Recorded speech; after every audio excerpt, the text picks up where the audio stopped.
नमस्कार, आदाब, सत श्री अकाल, जोहार। जो कहिए सब एक ही है। झारखंड में भले ही सदन की कार्रवाई अनिश्चित काल के लिए स्थगित कर दी गई हो, लेकिन अभी भी मुद्दा उठ रहा है कि कौन हिंदू हितैषी है और कौन विरोधी।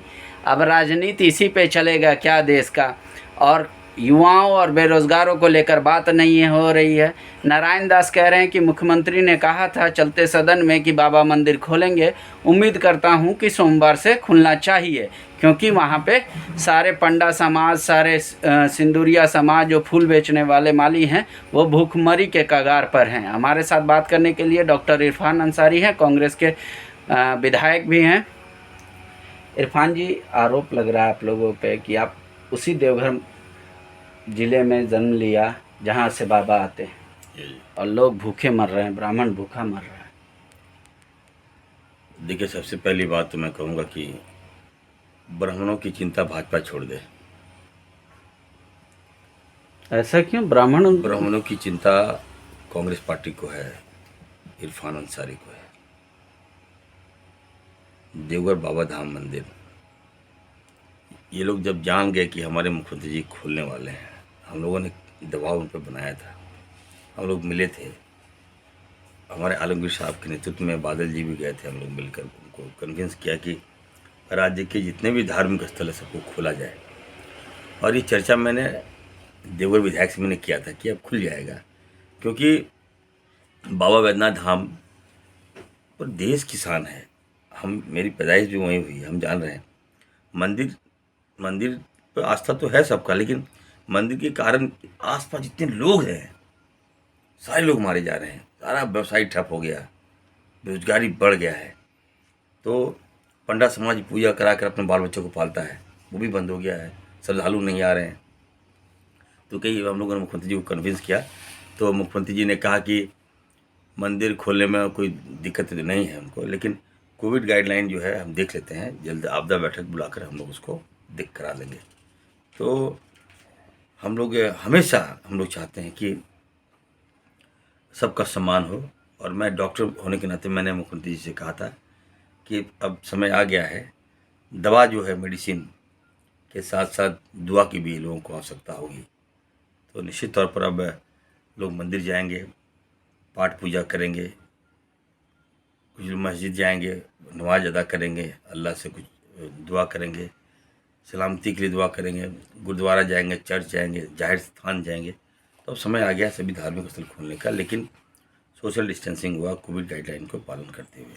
आप पे तो आरोप लग रहा है अब चुनाव होता है, आता है तभी देवघर मंदिर आपको याद आता है। जैसे राहुल गांधी जी इन दिनों वैष्णो देवी में हैं, वैष्णो देवी का पूजा कर रहे हैं। सवाल तो उठ रहा है, चुनाव के ही समय क्यों आती है कांग्रेस का मंदिर की याद? देखिए, बिल्कुल बेबुनियाद सवाल है। चुनाव के समय में नहीं, आस्था होता है। सारे मंदिर बंद थे कोविड काल में, जो मंदिर खुला है लोग जाते हैं। इसको बेवजह राजनीतिकरण करना ये अच्छी बात नहीं है।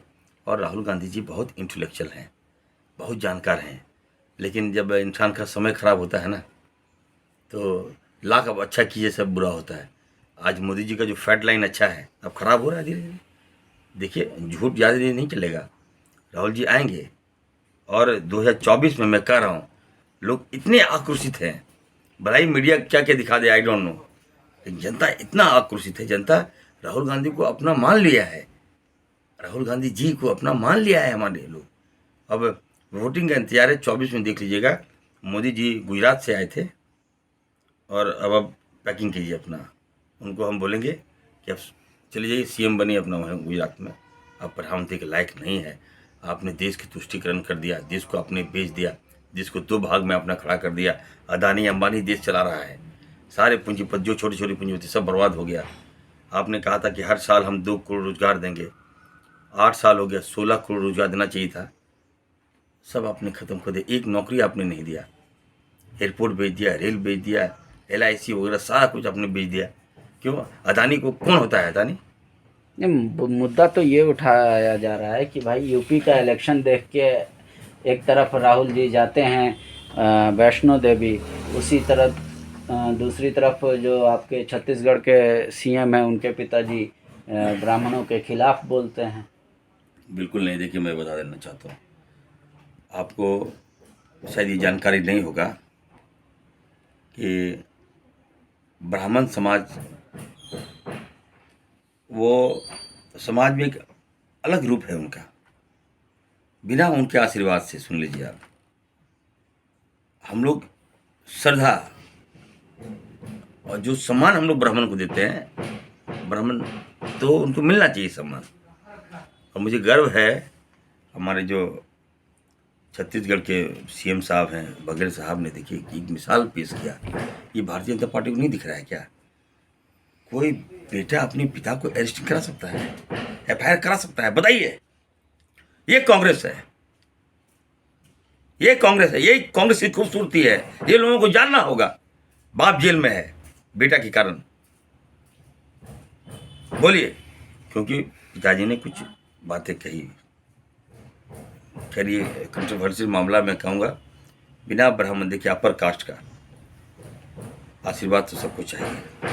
मैं बैकवर्ड हूँ मैं, लेकिन हम देख रहे हैं ये लोगों को, ब्राह्मण समाज को ज़्यादा नौच नहीं, ये आशीर्वाद देने के लिए आया है।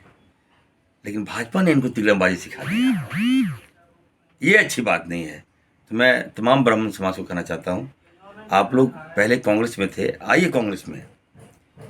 आज कांग्रेस को आपकी आवश्यकता है। तो निश्चित तौर पर हम लगता है 2024 तक हम लोग ब्राह्मणों का भी आशीर्वाद हम लोग को मिलेगा और पा लेंगे हम लोग। शुक्रिया बात करने के लिए। तो डॉक्टर इरफान अंसारी का ये मानना है कि ब्राह्मण समाज आशीर्वाद देगा कांग्रेस को एक बार फिर से, और जिस तरीके से पहले कांग्रेस से जुड़ाव था ब्राह्मणों का, फिर से होगा। वो कह रहे हैं कि भूपेश बघेल ऐसे सीएम हैं, ऐसे कांग्रेसी हैं कि जो ब्राह्मण के खिलाफ आवाज़ उठाएगा, भले ही उनके पिता क्यों ना हो, उनको जेल भेजने का काम किया जाएगा। और राहुल गांधी का दौरा हमेशा होता रहता है मंदिर में। कोई मंदिर वो पूजा और श्रद्धा के लिए जाते हैं, वो दिखावे के लिए नहीं जाते। एक बात और मैं कहना चाहता हूँ, देश के प्रधानमंत्री बनारस से चुनाव लड़ते हैं, एक बार भी नहीं जाते हैं। बनारस तो वो जाते हैं पूजा करने, जाते हैं, कभी दौरा रहता है बहुत कभी कभार, देखिए बहुत कम जाते हैं। और वो अगर पूजा में बैठते हैं, 1 घंटा 2 घंटा बैठेंगे तो कोई दिक्कत नहीं है। और हमारे राहुल गांधी जी पूजा में जाएंगे तो भाजपा वाला सवाल उठाता है, कौन होता है भाजपा वाला? आपको किसने दे दिया ये अधिकार? पाठ पूजा अपना आस्था है, किसी भी आप आस्था रख सकते हैं। जहाँ आपको शांति मिले आप वहाँ बैठ सकते हैं। तो ये सवाल नहीं होना चाहिए। भाजपा को आना चाहिए मुद्दे पर, डिबेट में आइए ना। आज महंगाई चरम पर है, इस पर डिबेट कीजिए। युवा बेरोजगार है, डिबेट कीजिए। पेट्रोल 108 रुपया हो गया, आप कहते कि नहीं पेट्रोल के दाम कम करेंगे। सारा पेट्रोल अंबानी ले रहा है, इसको रोकिए आप। इसकी आवश्यकता है देश को आज, और देश की जनता माफ़ नहीं करेगी। किसान इतना आक्रोशित है, आपको बाबा बता रहा हूँ, जई गांव में सुसाइड करने जा रहा है किसान मेरा, नहीं संभाल पा रहा अपने आप को। जानते हैं, लालच दे दिया ये लोग, उज्ज्वला गैस दे दिया। बाबा हम बता रहे हैं आपको, क्या हाल है बता रहे हैं आपको। मालूम, मोदी जी ने चलाया अभियान, उज्ज्वला हर घर में गैस देंगे, चूल्हा गैस फ्री में बांटा। बाबा देखिए क्या क्या दिमाग हम अपनी जनता को करना चाहते थे। देखिए भाजपा की नीतियों को समझिए, फ्री में गैस दे दिया। लोग, हमारे जो गरीब जनता कभी गैस का प्रयोग नहीं किया, लकड़ी लाता था, जलाता था, या कोयला से जलाता था। अब आपने उनको दे दिया सुविधा, ठीक है बाबा, फ्री में मिला गैस। लोगों को लगा नहीं गैस तो बड़ा अच्छा है, यूज़ करने लगा बाबा। उसके बाद बताइए गैस का दाम 1200 रुपया। बाबा एक आदमी को, औरत गरीब आदमी को 800 पेंशन मिल रहा है, और 1200 गैस कहाँ से भराएगा? आदत हो गया। कोई धान बेच रहा है, कोई कुर्ती बेच रहा है, कुर्ती मतलब दाल होता है हमारा, कुर्ती बेच के गैस खरीद रहा है। बताइए, आदत लगा दिया आपने गलत ना। ये कहीं ना कहीं लगता है बहुत बड़ी पॉलिसी थी भाजपा को कि गरीब का शोषण करो, गरीब का चूस लो खून। यही भाजपा की सच्चाई है, और हम जनता के बीच लेके जाएंगे इसको। विवेकानंद विद्या मंदिर स्कूल एक CBSE affiliated English medium coed school है। हम शिक्षा के साथ संस्कार देते हैं। thefollowup.in. Like, share and subscribe. www.thefollowup.in